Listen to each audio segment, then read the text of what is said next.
السلام عليكم، ازيكم يا احلى متابعين في الدنيا؟ عاملين ايه؟ يا رب تكونوا بخير وصحة وسعادة.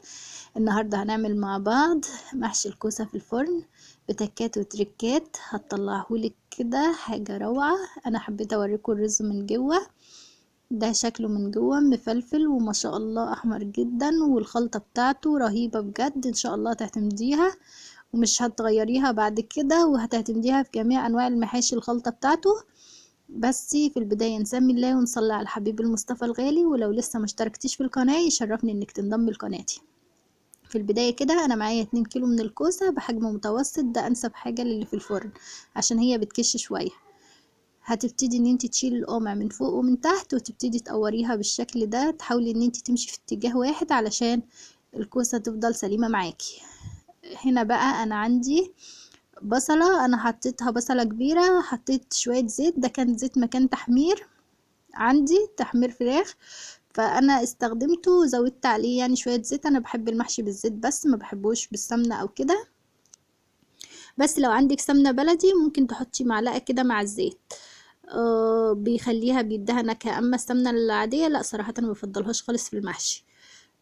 دلوقتي انا نزلت بعصير الطماطم، اول ما لون البصل بقى ذهبي نزلت بعصير الطماطم بتاعي، ونزلت بشوية من الفلفل الحلو والحامي حسب الرغبة. طبعا الحامي ممكن تستغني عنه بس هو بيدي سنة شطشطة حلوة للمحشي.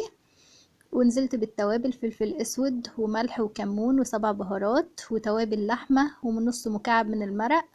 صراحة بيخلي المحشي، التتبيلة دي بتخلي المحشي تروح في حتة تانية خالص. جربيها بالطريقة دي ان شاء الله ومش هتندمي. بعد التسبيكة بتاعتي ما جهزت، انا كنت عندي الرز بتاعي كنت غسلاه ومصفياه كويس.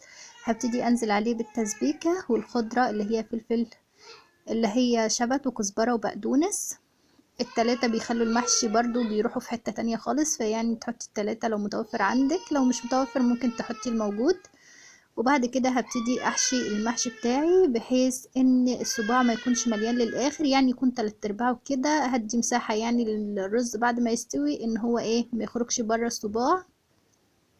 وهرصه في الصينية بالشكل ده. هخلص الكمية وارجع لكم.